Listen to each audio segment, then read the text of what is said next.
Bonjour à tous, ou bonsoir d'ailleurs, tout dépend de l'heure à laquelle vous regardez cette vidéo.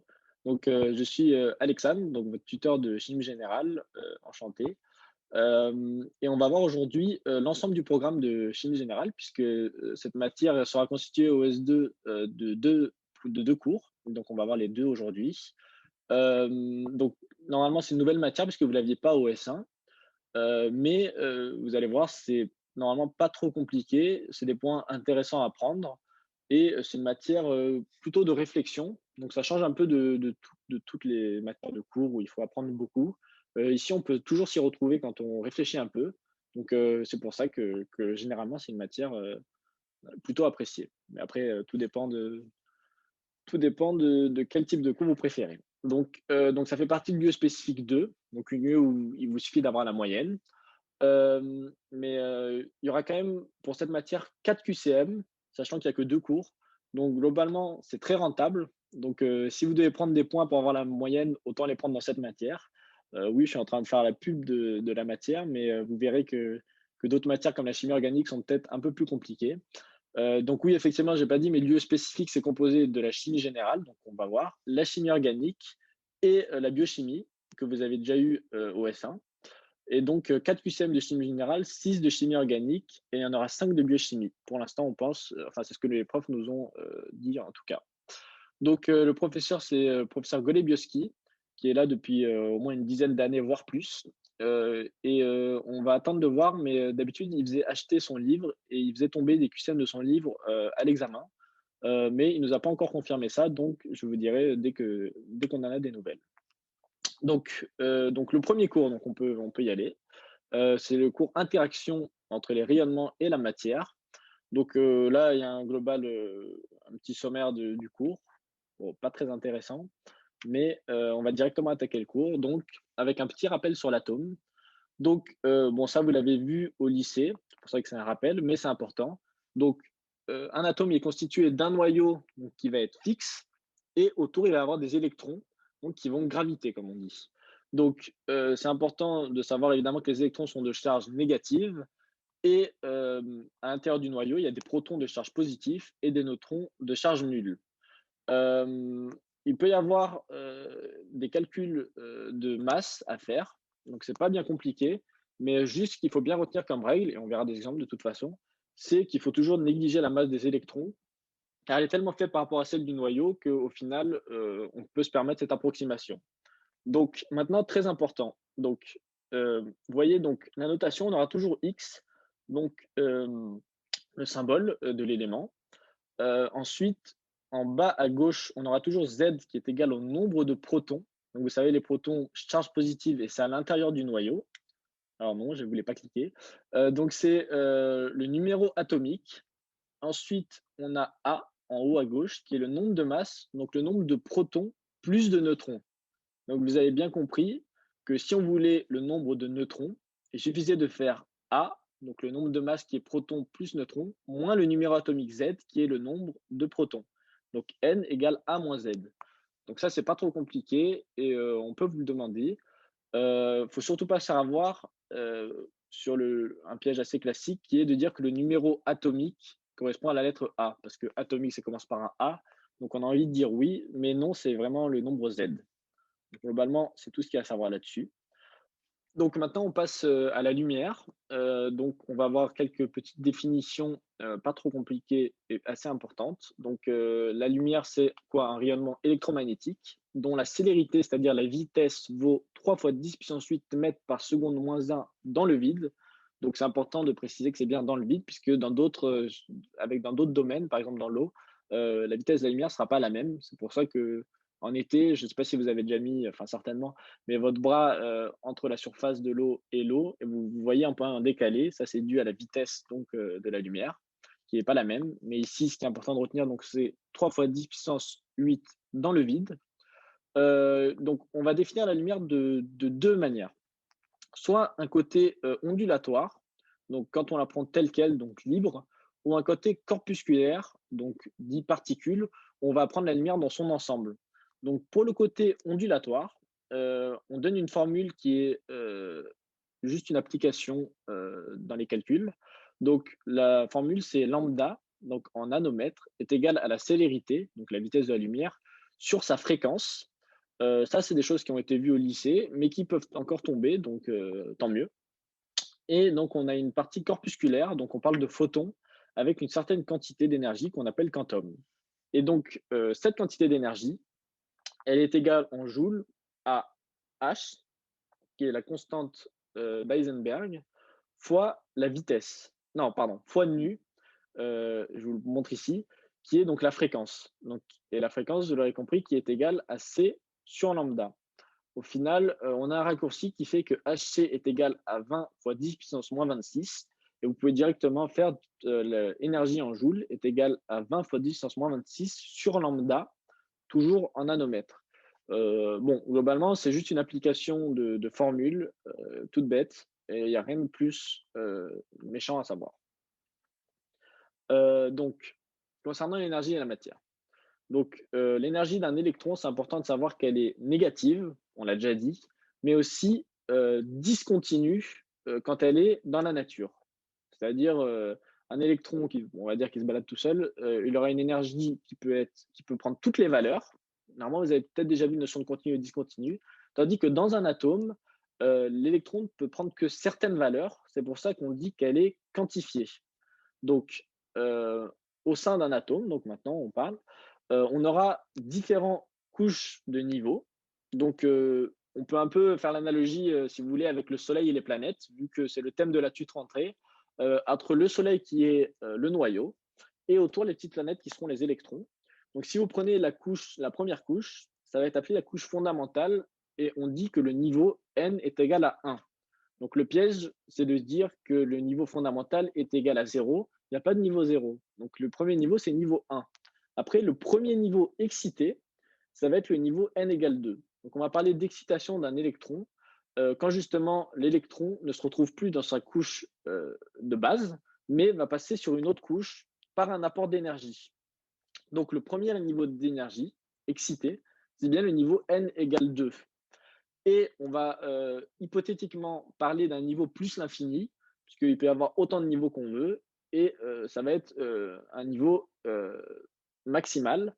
Et ici, on va parler de niveau ionisé, car l'énergie maximale qu'on puisse donner à un électron va faire que cet électron va sortir de l'atome. Et c'est pour ça qu'on parle d'ionisation, on va revoir ça, mais retenez bien que soit on excite un électron et il reste dans l'atome, soit on le ionise avec une énergie très très grande et l'électron quitte l'atome dans lequel il était. Maintenant, on va introduire la notion d'hydrogénoïde. Donc, c'est un ion. Donc, un ion, c'est un atome qui a plus ou moins d'électrons que ce qu'il devrait avoir. Parce que vous savez que, par exemple, si vous prenez le carbone, donc carbone, c'est 6 électrons. Enfin, c'est 6, il a un nombre Z de protons égal à 6, donc normalement 6 électrons. Maintenant, si on enlève des électrons ou qu'on en rajoute, il va devenir un ion. Et donc, on parle d'hydrogénoïde ici, qui est un ion avec un seul électron. Donc, par exemple, on donne l'exemple ici de l'hélium. Alors, hélium, c'est un Z égal à 2. Là, ça peut vous sembler un peu compliqué de dire, oh là là, comment est-ce qu'on sait les numéros atomiques? Mais en général, ils vous seront toujours donnés, de toute façon, dans les exercices. Et puis, vous allez voir que c'est souvent les mêmes qui reviennent. Donc, à force, vous les connaîtrez. Donc, l'hélium, donc un Z égal à 2. Maintenant, si on prend l'hélium plus, c'est-à-dire qu'on a enlevé un électron, eh bien, il n'aura plus qu'un électron, puisque de base, il en avait deux. Donc, c'est bien un hydrogénoïde.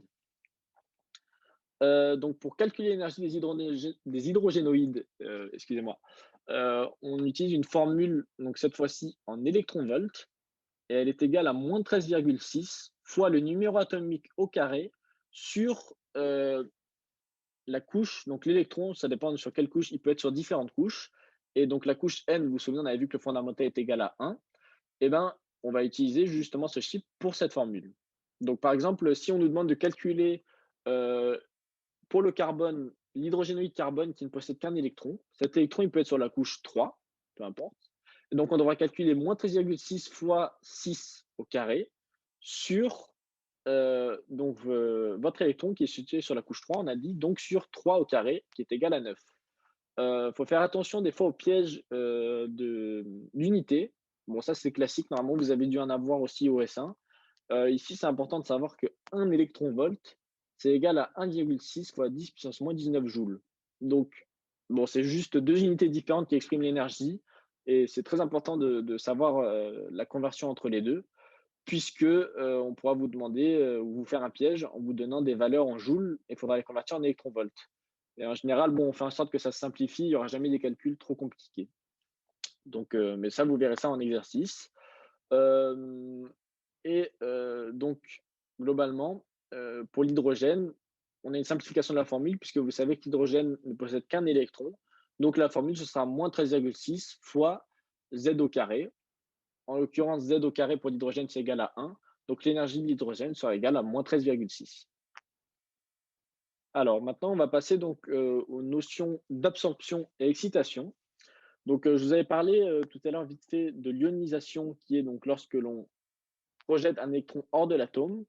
Donc, la notion d'excitation, donc, c'est juste quand on fait passer un électron d'une certaine couche à une autre. Donc pour ça, il faut apporter une certaine quantité d'énergie, puisqu'il faut bien savoir que les électrons, pour qu'un électron passe d'une couche à une autre, il ne va pas pouvoir le faire tout seul. Il faut le voir comme si de l'extérieur, on va lui donner de l'énergie, et cette énergie, il va l'utiliser pour grimper, dans, les couches. Donc, c'est important de savoir que cette énergie, il faut que ce soit pile la différence entre, les 2 électrons. Donc par exemple, sur la couche 1, vous avez un électron qui a une certaine énergie.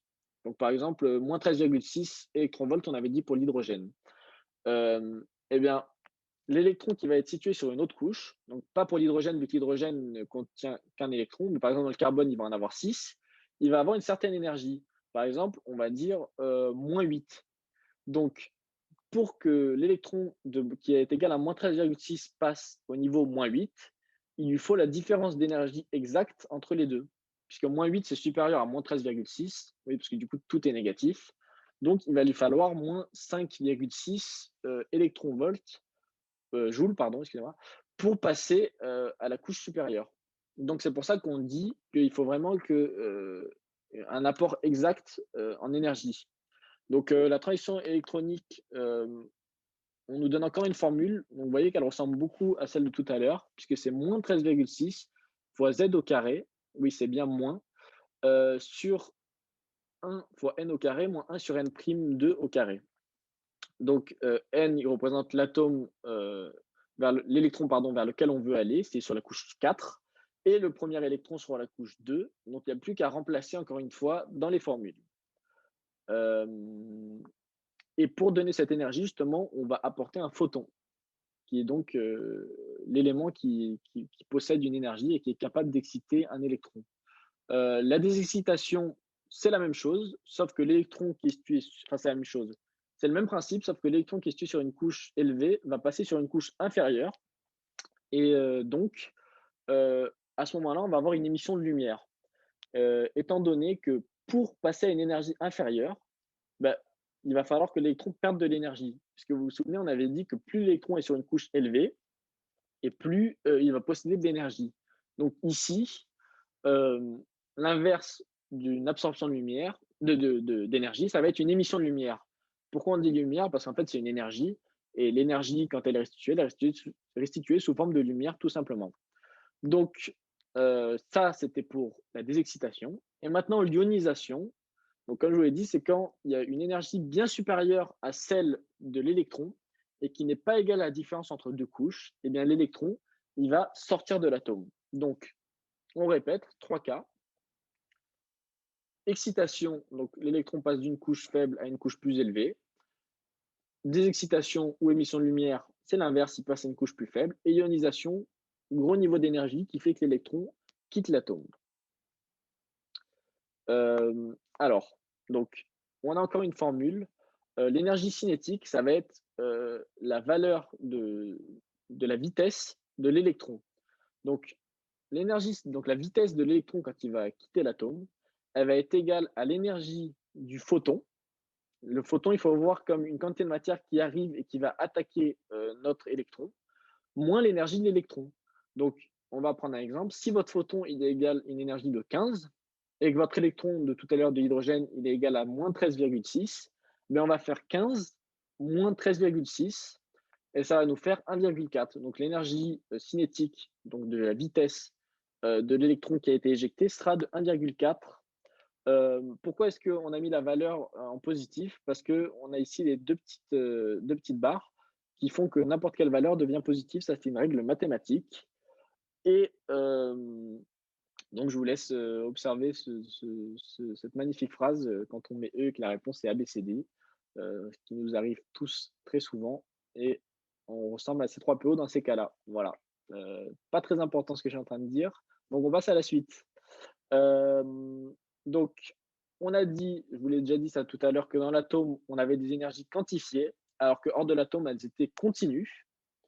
Donc, je vous ai mis un petit rappel donc, que, que vous pouvez voir dans l'encadré, mais globalement, c'est ce que j'ai déjà dit. Maintenant, on va passer à autre chose, c'est-à-dire que chaque électron qu'on va avoir dans notre atome, il va falloir lui donner entre guillemets un code, c'est-à-dire on va dire ah ben cet électron là, il va avoir telle coordonnée, on va dire. Enfin, c'est pas vraiment des coordonnées. En fait, on a mis en place 4 nombres dits quantiques qui vont caractériser un électron. Donc, vous comprenez que c'est logique que deux électrons, la règle de Pauli, ne peuvent pas posséder les 4 mêmes nombres identiques, puisque un électron, on lui donne 4 nombres pour dire cet électron, c'est le seul qui sera là. Parce que vous savez que sur une même couche, il peut y avoir plusieurs électrons. Donc, on va dire, ah, ben, l'électron n égale 4, m égale 3, enfin, ne vous inquiétez pas, on va avoir tous les nombres. Mais ça va vraiment être pour faire la différence entre deux électrons. Et rien qu'avec ces chiffres, on saura où est situé l'électron dans l'atome. Bon, c'est peut-être un peu flou, mais vous allez voir concrètement, en fait, les 4 nombres quantiques point par point, vous allez comprendre. Donc, le premier nombre quantique, c'est n. Donc, on dit le nombre quantique principal et il donne le niveau d'énergie, donc la couche principale, de l'électron. Donc, n, on l'a déjà vu, hein, c'est la couche. Donc, couche n égale 1, n égale 2, n égale 3. C'est tout. C'est juste la couche d'énergie, mais je vous ai dit, par exemple, si on dit ah, cette énergie est égale à n égale 3, cet électron et cet électron aussi, on va pouvoir les différencier. Donc, c'est pour ça qu'on met en place d'autres nombres. Donc, déjà, n, normalement, c'est clair, c'est donc la couche. On parle beaucoup de couches. Après, le deuxième nombre quantique, c'est L, donc dit secondaire ou azimutal. C'est important de connaître les synonymes. Donc, il va donner le sous-niveau d'énergie, donc une sous-couche. Donc, on avait nos couches. Maintenant, on nous dit que dans ces couches, il y a des petites sous-couches. Donc, bon, c'est comme ça. Il faut l'imaginer, en fait. Il faut vraiment se l'imaginer. Et on dit que ça détermine la forme de l'espace où se situe l'électron. Bon, c'est très abstrait, mais c'est comme ça, on dit que la forme de l'électron dépendra de ce nombre n. Globalement, suffit juste savoir que c'est la forme, et vraiment, on n'en demande pas plus. Hein, c'est parce que c'est des choses très abstraites. Et en fait, si vous voulez, toute la chimie générale, elle essaye, à partir de choses abstraites, de simplifier les choses. Donc, pour simplifier, on a donné ces 4 nombres. Donc, si L est égal à 0, on va donner une orbitale de type S. Si L est égal à 1 de type P, si L est égal à 2 de type D, si L est égal à 3 de type F. Et ça continue après, mais pour le programme, c'est tout ce qu'on a à savoir. Donc là, vous êtes peut-être perdu, mais il faut pas, enfin il faut pas. Vous allez voir, c'est juste parce que tout est nouveau, donc c'est normal au début. Mais tout simplement, on avait nos électrons et on va dire ah cet électron qui est situé sur la plus petite sous-couche, il est égal à L égale 0. Et ben on dit que c'est un type S. Il n'y a pas plus à aller chercher plus loin, juste d'accord, il est situé sur la sous-couche 0, donc il est de type S. S'il est égal à L égale 1, de type P. Voilà, c'est vraiment juste, on donne, c'est nous qui attribuons ces lettres à ces chiffres. Rien de plus, rien de moins. Et donc le chiffre L, il n'est jamais négatif. Parce qu'on ne peut pas avoir une sous-couche négative. Comme N, il n'était jamais négatif, ben L aussi, c'est assez logique ça. Maintenant, le nombre M, c'est le nombre quantique magnétique. Donc lui, on considère qu'il donne la direction dans l'espace de l'électron. C'est-à-dire que votre électron, il peut y avoir deux électrons sur une même couche, une même sous-couche, mais ils ne vont pas avoir la même direction. Par exemple, lui, il va être situé comme ça, et cet électron-là comme ça. C'est encore une fois très abstrait, mais c'est une représentation. Donc, on donne le nombre m et on dit que le nombre m, il est compris entre moins L et plus L. Encore une fois, c'est de la nomenclature, c'est comme ça, on a en fait, on a dit que m serait égal à ça. Il faut vraiment le voir comme, très bien, bon, bah, on a m, n, on a L, on a m qui donne la direction et on a s qui donne le nombre quantique de spin. Vous avez peut-être déjà vu cette notion, c'est par rapport aux propriétés magnétiques à l'intérieur de l'électron et le nombre s, il est égal à plus un demi ou moins un demi. Donc, on avait parlé pour m de la direction. Et ben là, si vous voulez, si c'est plus un demi, ça va aller dans ce sens, et si c'est moins un demi, dans l'autre sens. Donc c'est juste une question, c'est un peu comme la notion de d'axe et de sens. Et ben le nombre quantique, il donne le sens. Donc il y a deux sens possibles. Donc là, vous avez compris que si on a un nombre avec une certaine couche, une certaine sous-couche, une direction et un sens, et ben, quand on donne ces quatre nombres, ça peut forcément correspondre qu'à un électron et pas à deux, puisqu'on n'aura jamais deux électrons qui seront identiques. Donc, voilà l'intérêt, en fait, si vous voulez, de ces électrons. Et si vous voulez, en QCM, on peut juste vous demander est-ce que ces combinaisons sont possibles? Parce que vous avez vu qu'il y a certaines règles. Par exemple, M est situé entre moins L et plus L. Donc, si vous avez un M qui est supérieur au L, eh ben, ce ne sera pas possible. Mais globalement, ce ne sera pas plus compliqué que ça. Il faut juste connaître ces définitions et après voir si tout va bien. Donc maintenant, on va passer donc à la structure concrète du carbone. On le donne un exemple. Donc, vous voyez, si on prend un électron ici, par exemple, on va voir plus tard qu'ils seront représentés par des cases et par cette écriture-là que vous allez vraiment connaître. Mais on le voit juste après. Juste, on prend un électron au hasard. Par exemple, on va prendre l'électron n égale 2. Enfin, il est situé sur la couche deuxième de notre atome. Il va avoir égal un L, on va lui donner L égale à 1. Un M égale moins 1, donc ça respecte la règle qui stipulait que M était situé entre moins L et plus L. Et un S égale à plus un demi. Donc voilà, ça correspond à un électron qui va être situé ici sur la couche 2p2. Donc, en fait, cette écriture-là, il faut bien la comprendre avant qu'on voit comment on la forme. Donc, 2, c'est notre N. P, parce que L est égal à 1. Vous vous souvenez, on avait dit que si L est égal à 0, c'était S, L égale à 1, c'était P. Après, L égale à 2, c'est D, et L égale à 3, c'est F. Et bien ici, on retrouve, voilà pourquoi en fait, on écrit cette notation de cette manière. S, il n'est pas représenté dans cette représentation ni M. Et 2, parce qu'il y a deux électrons qui sont situés sur la couche 2P. Donc, vous voyez, ça, c'est des choses que j'ai pas forcément compris, juste d'appliquer bêtement. Enfin, quand je regardais mon écriture, vous allez voir après qu'il y a un code à appliquer pour la faire. Mais c'est important de comprendre ce qu'on fait. En fait, ici, vraiment, vous avez votre nombre n ici et votre nombre p qui représente L. Donc, voilà l'intérêt de cette représentation et des quatre nombres quantiques donc, qui vont séparer deux électrons. Par exemple, cet électron, il va avoir peut-être un spin égal à plus 1,5 et l'autre moins 1,5, donc ce sera pas le même. Voilà, donc on va voir donc, concrètement cette écriture, comment on la forme. Donc, au lycée, on avait, si vous vous souvenez, une configuration telle qu'on disait il y a K qui est égal à 2, L égale à 8, M égale à 18. Globalement, ici, c'est la même chose, vu d'une autre manière ou du moins plus détaillée. Si vous voulez, votre couche K, ça va être la première ici que je suis en train de montrer avec la flèche. Ça va correspondre à 1 S. Votre couche L, ça va correspondre à 2S, 2P. Votre couche M à 3S, 3P, 3D. Et ainsi de suite. Donc, concrètement, quand on va devoir faire une écriture, plutôt que d'apprendre par cœur ou de se perdre dans les nombres quantiques, vous apprenez par cœur ce petit schéma, très important. Il n'est pas compliqué, puisqu'il suffit d'aligner 1, 2, 3, 4, 5, 6 S. Après un petit décalage d'un, les P, les D et les F. Pas besoin d'aller plus loin que ça. Et ensuite, l'objectif, ça va être de remplir ces couches. Donc, pour remplir ces couches, on va passer du haut à droite vers le bas à gauche. Donc, vous faites vos petits remplissages et on va voir que la seule chose qu'il y a à savoir, c'est que dans une orbitale S, on peut mettre 2 électrons. Dans une orbitale P, 6 électrons. Une orbitale D, 10 électrons. et dans une orbitale F, 14 électrons. Donc, vous voyez bien qu'on va pouvoir faire un S2, 2 électrons, 2 S2, 2 électrons, 2 P6. Donc, ça va dépendre du nombre d'électrons qu'on a à placer. Par exemple, si je vous donne le carbone 6, on avait dit que c'était 6 électrons. Donc, vous faites un S2, 2 S2, et là, il ne faut pas se faire avoir, on a déjà placé 4 électrons. Donc, ce sera 2 P2.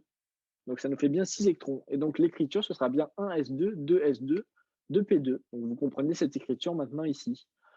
Ça, c'est vraiment quelque chose, encore une fois, qui peut sembler abstrait au début.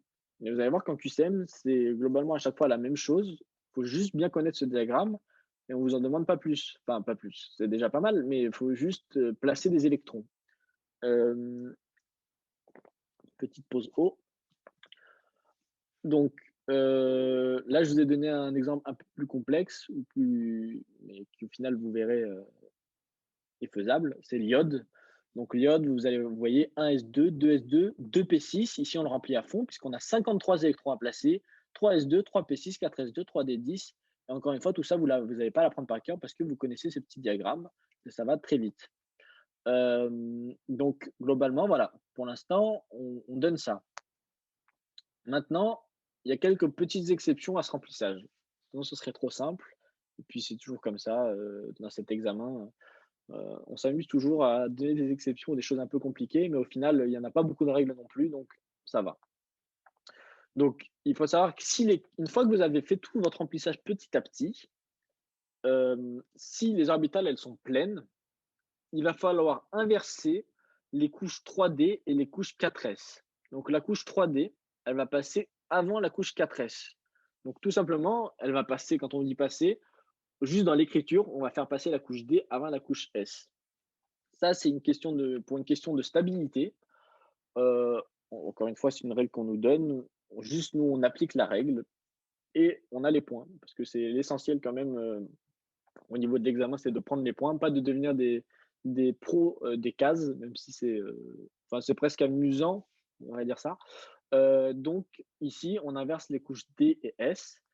Et parce qu'il faut savoir que la stabilité sera plus grande au niveau des couches quand elles sont remplies, donc par exemple 10 électrons ou à moitié remplies. Encore une fois, c'est une règle. Donc 3D10 ou 3D5, ce sera très stable. Et si c'est stable, on le fait passer avant les couches S qui sont les moins stables parce qu'il n'y a que 2 électrons. Alors que quand on a 10 électrons, on peut le voir comme quelque chose de très lourd et plus stable. Donc on le fait passer en dessous et la plus petite au-dessus. Donc juste faire cette inversion et ça ira. Donc là, voilà, donc c'est ce que j'étais en train de dire. Vous voyez, donc les couches remplies à 50%. Donc F, normalement, on peut remplir 14 électrons. Et bien là, on n'en mettra que 7 pour avoir une couche à moitié remplie. Et donc assez stable. Et une couche très stable, ce sera 3D10 et 4 F14. De la même manière, pardon, pour respecter une stabilité, si vous avez 4S2, 3D9, on va faire passer le petit 1 du 4S2 au 3D10. Bon, là, vous allez dire: «Ouh là là, il y a des règles de partout, je suis en train de me perdre». Non, vraiment, enfin, vous allez voir, là, ça peut vous sembler beaucoup de tout intégrer d'un coup, mais il y a que 2 règles. On a dit: «On fait tout notre remplissage». Si c'est stable, on la fait passer avant et si, vous voyez que la couche est presque remplie, c'est-à-dire elle est égale à 9, on prend un électron de S. Donc les seules interactions que vous allez avoir à gérer, c'est entre S et D. Mais il n'y en a que 2. Il n'y a que inverser et éventuellement prendre un électron de la couche S et le mettre à la couche D ou la couche F comme vous voyez en dessous. Donc, vous voyez, normalement, c'est quand même assez. Enfin, là, ça paraît beaucoup, mais c'est tranquille. Il n'y a que 2 règles, vraiment, juste ça. Et vous allez voir, si vous faites plusieurs QCM, c'est vraiment toujours la même chose. Maintenant, on passe à une notion donc, déjà vue au lycée, donc on va aller assez vite là-dessus. Les anions, donc on avait dit que c'était un ion, donc enfin on avait dit un ion que c'était une espèce qui avait gagné un électron. Donc un anion, ça va être par exemple le carbone moins, et il va être moins parce qu'il aura un électron en plus. Vous voyez, de base c'était 1s2, 2s2, 2p2. Là, ce sera 1s2, 2s2, 2p3, car on a rajouté un électron. Et cation, c'est l'inverse, on en enlève un, Donc ça nous fait, ici c'est le calcium, donc Z égale 20, mais ça c'est donné encore une fois en énoncé, et ça fera calcium plus.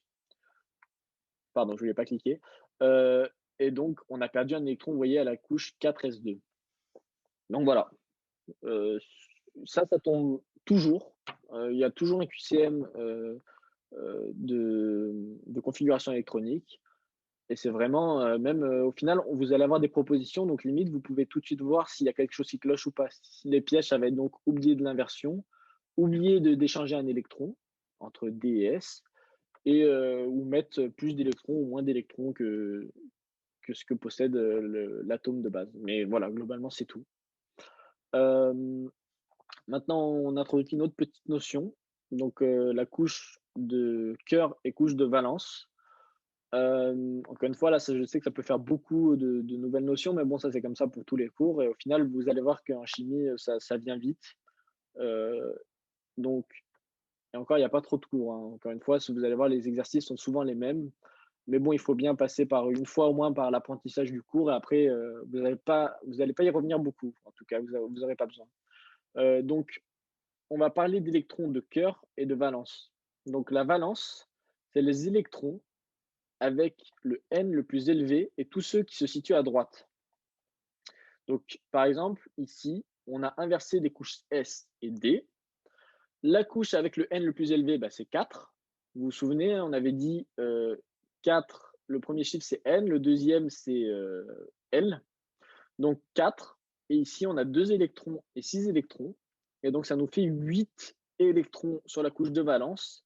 Et le reste, ça va être des électrons dits de cœur. Donc, on aura ici 26 moins 8, 18 électrons de cœur.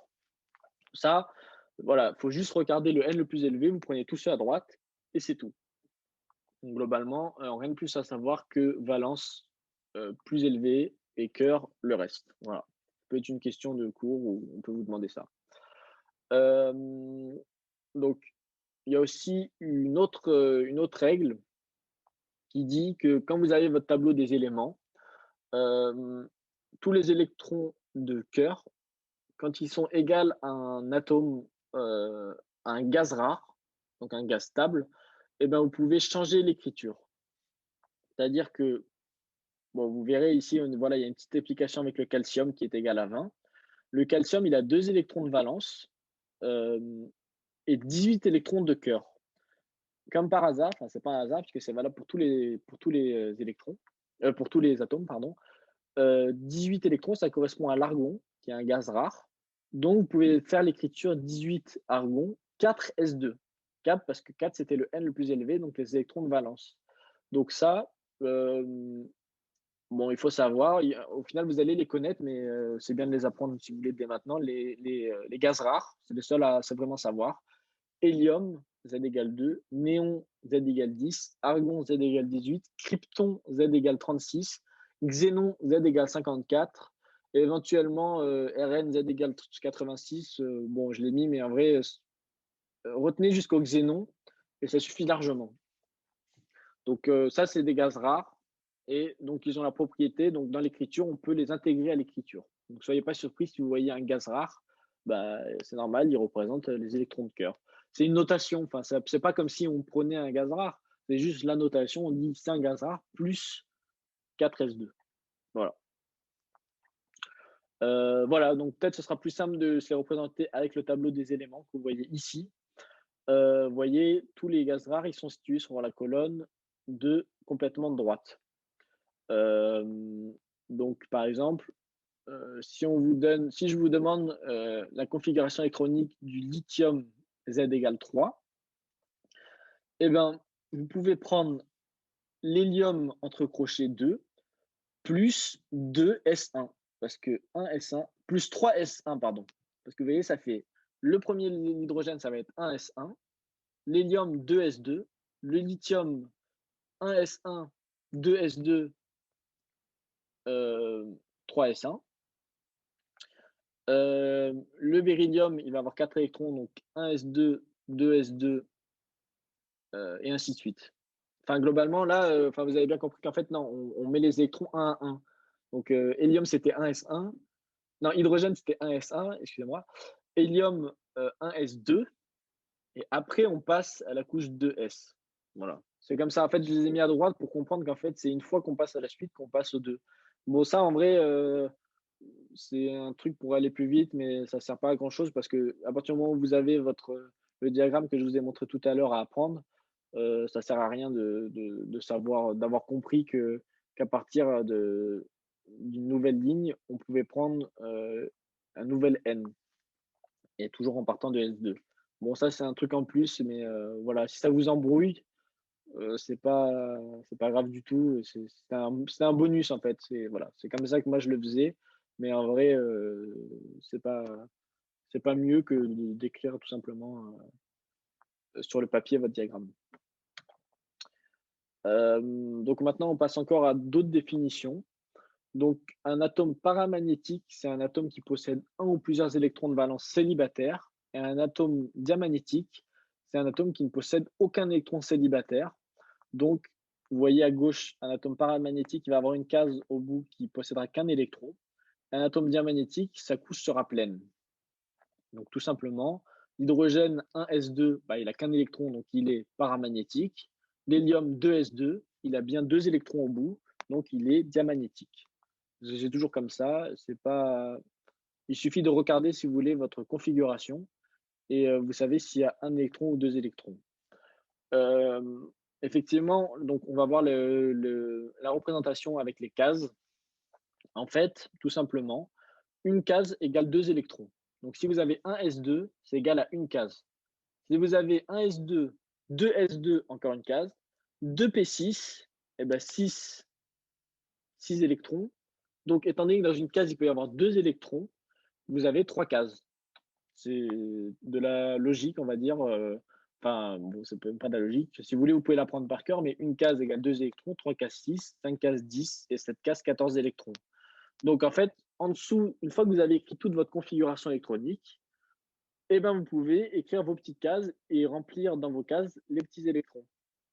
Et là, vous allez pouvoir savoir s'il y a un électron dans la case ou s'il y en a deux. Et en fonction de la case qu'il y aura tout au bout, vous allez savoir s'ils sont paramagnétiques ou diamagnétiques. Vous n'êtes pas obligé de les écrire dans les cases, hein, c'est juste une représentation, mais c'est histoire d'avoir une idée en tête.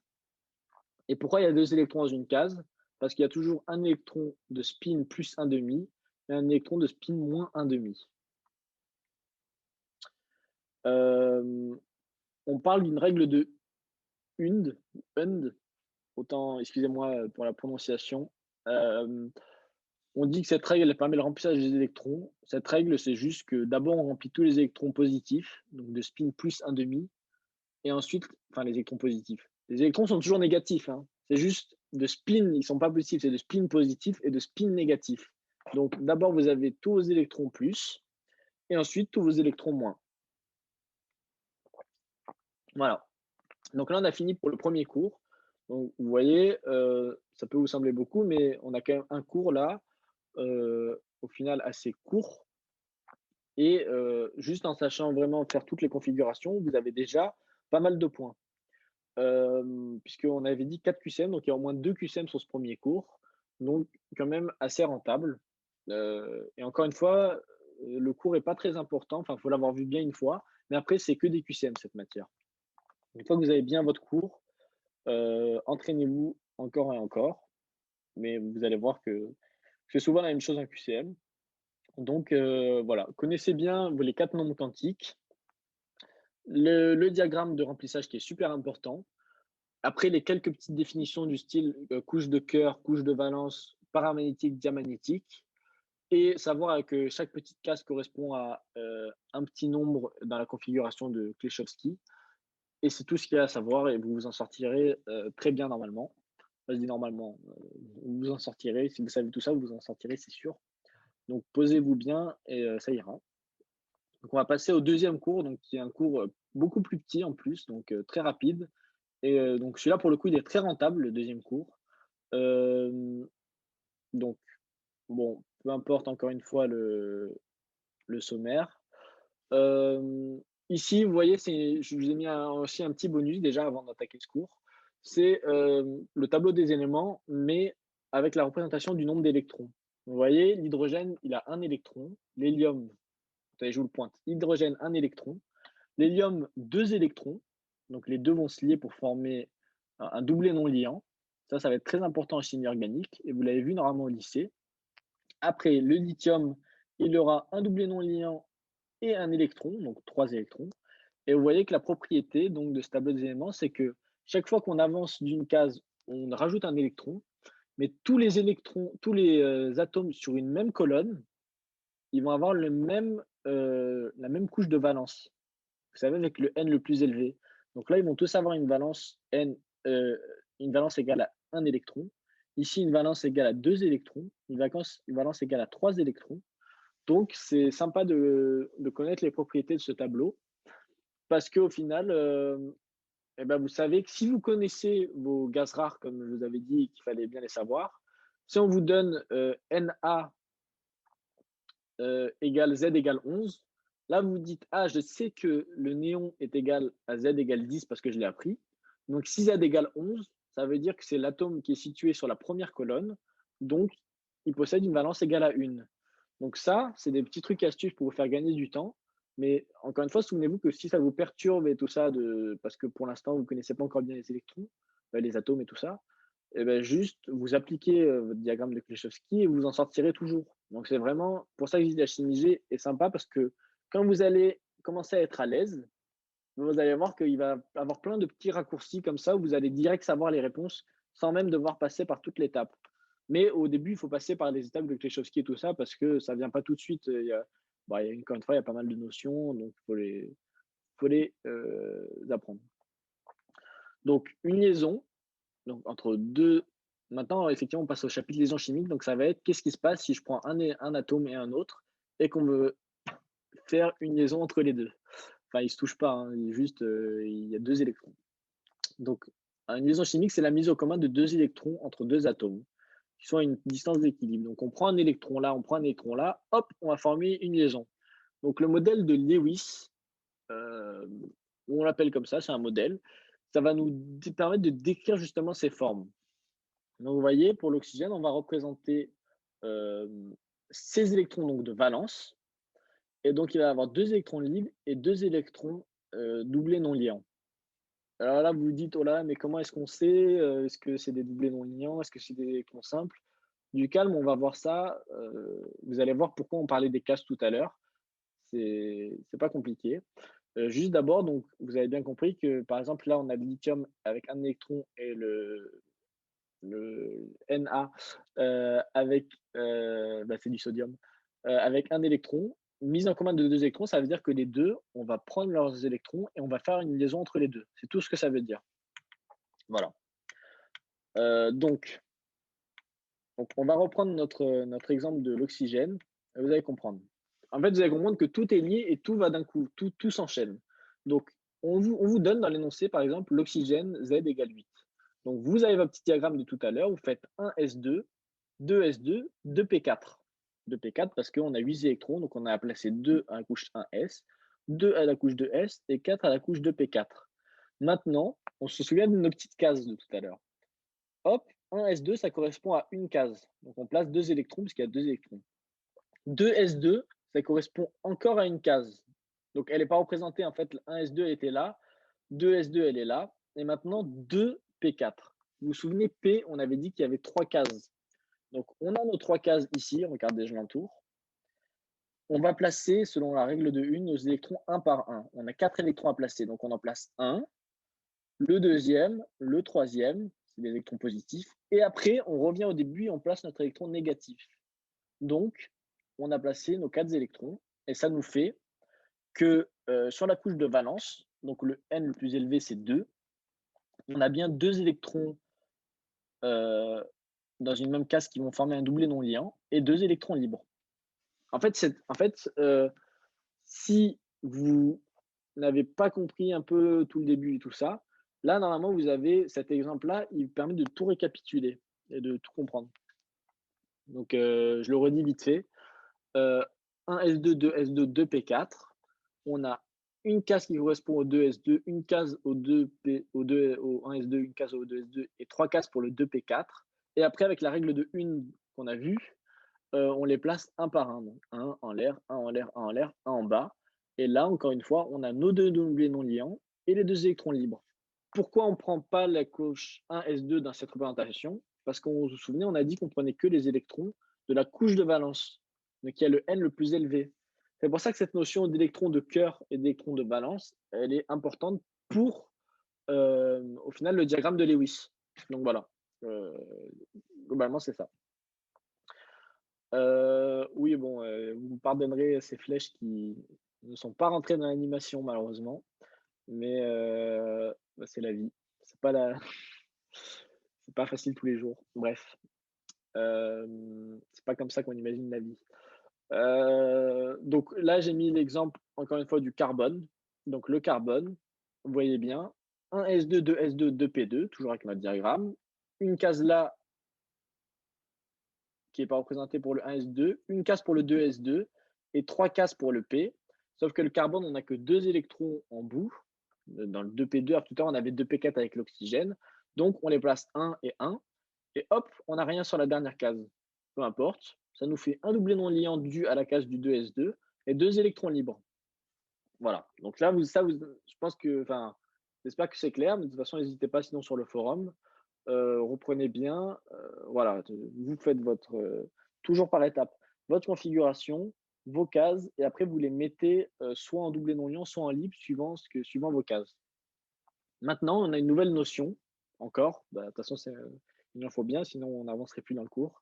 C'est la notion de valence primaire et secondaire. Donc la valence primaire, c'est la valence de base, telle que vous avez fait, et, je trouve ça plutôt sympathique comme mécanisme, on s'amuse comme on peut, on va passer en valence secondaire quand on casse un doublé non liant. Donc, c'est-à-dire que vous voyez, vous avez 2 électrons là, on va les casser de façon à ce qu'ils soient libres. Vous allez me dire, mais quel intérêt? Très bonne question. Eh ben, l'intérêt, c'est que, de base, votre carbone, il pouvait former que 2 liaisons, parce que les 2 électrons qui sont en doublé non liant, ils peuvent pas faire de liaison. Et maintenant, ils peuvent faire 4 liaisons. Pas liaison, lésions.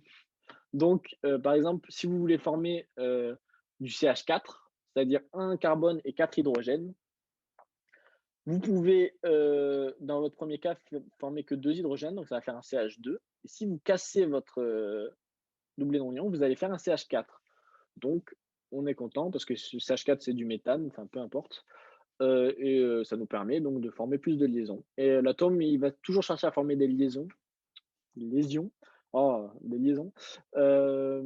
parce que ça lui confère une meilleure stabilité généralement. Donc c'est pour ça que c'est important de former des liaisons pour lui. Donc, cependant, on ne peut pas toujours casser notre doublé non liant.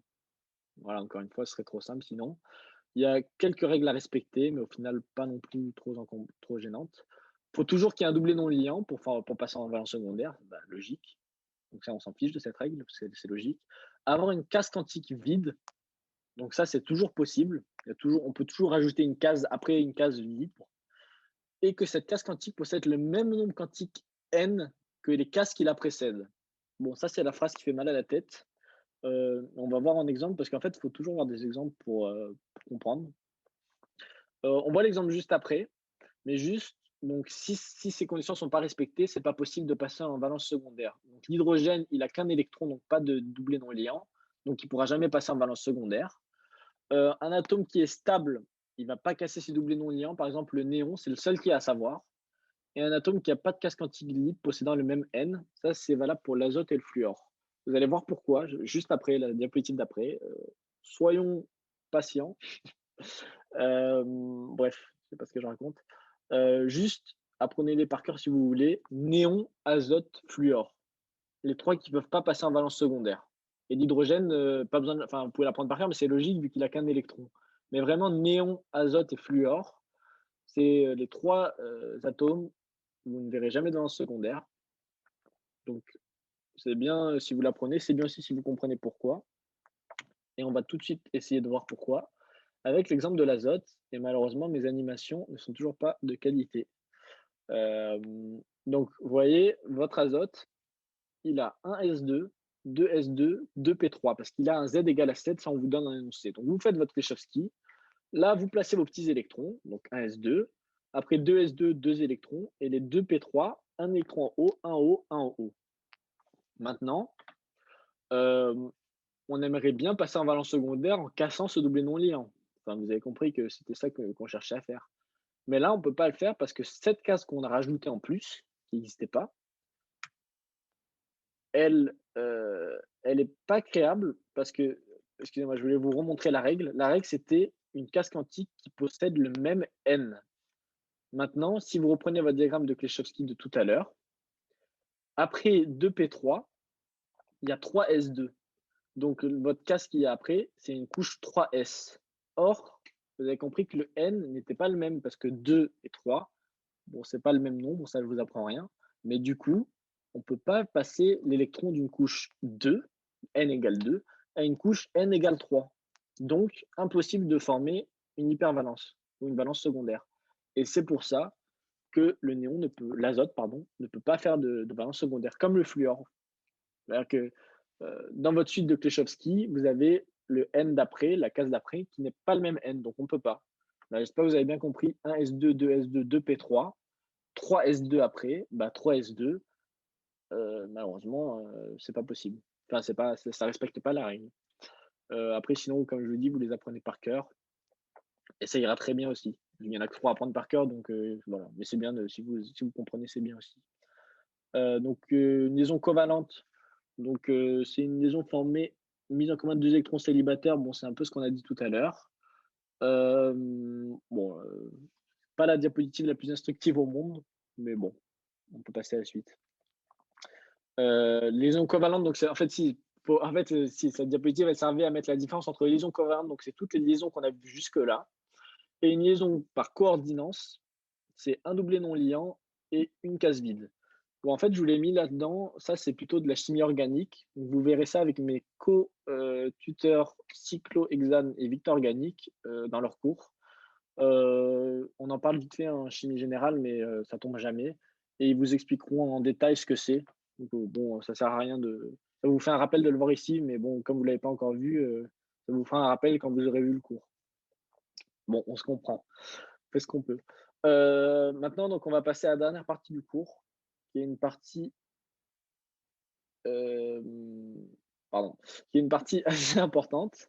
Donc c'est la théorie VSEPR. Donc c'est un modèle qui permet de prédire la structure tridimensionnelle d'une structure moléculaire quelconque, peu importe. Donc ce modèle-là, il s'écrit AXNEM. Là encore une fois, vous dites tout là, ça part dans tous les sens, on est perdu. Non, ne soyez pas perdus, vous allez voir en QCM, encore une fois, c'est de l'application et c'est tout ce qu'il y a. Enfin, il faut toujours appliquer. Bon, vous allez voir avec les exemples, ce sera plus simple. On dit que N, c'est l'atome central, N, le nombre d'atomes liés, et M, le nombre de doublés non liants. Bon, ça sert à rien d'apprendre ça par cœur. Vous allez voir les exemples, et c'est pour ça que je vais vite là, euh, parce qu'on s'en fiche.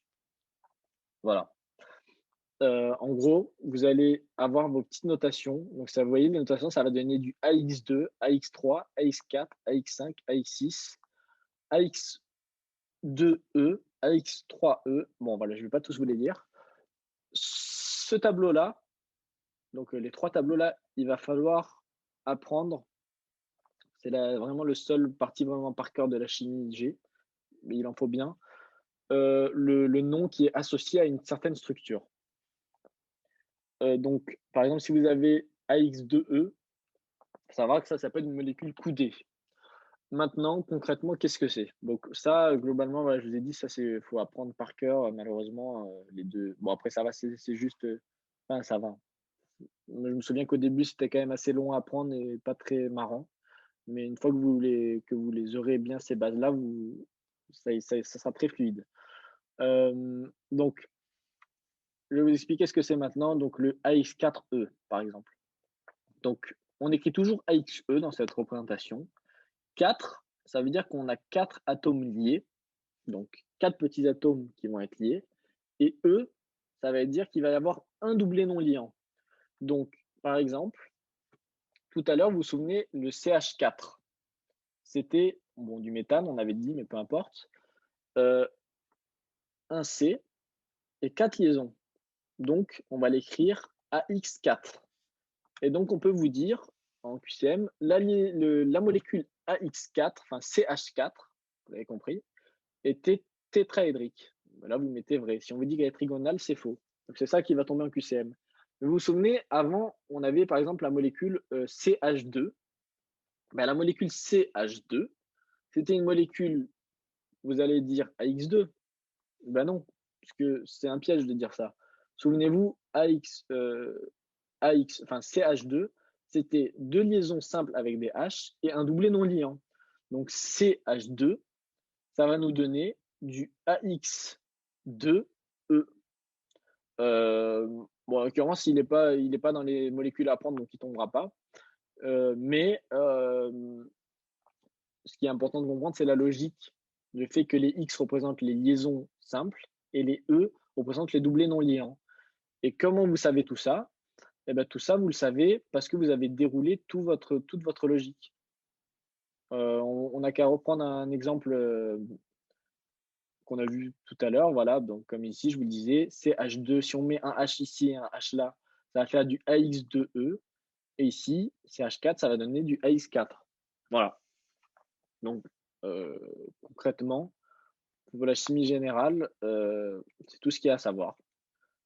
S'il y a des notions qui vous paraissent pas claires, encore une fois, faites des QCM parce que c'est vraiment ce qui va vous aider à comprendre. Parce que toutes ces notions peuvent paraître floues comme ça, mais en QCM, c'est très clair. Donc le récap général, toujours, on vous donne un nombre Z, donc le nombre de protons et d'électrons, puisque le nombre de protons est égal au nombre d'électrons de votre atome. Ensuite, vous faites avec votre diagramme de Klichowski 1s2, 2s2, 3s2, 3p6, 4s2, enfin 3 petits points. À partir de ça, vous formez votre petite case. Vous mettez vos électrons dans les cases. Vous regardez juste la couche de valence. Et à partir de cette couche de valence, vous pouvez faire votre modèle de Lewis. Donc, vous mettez vos petits électrons autour de vos atomes.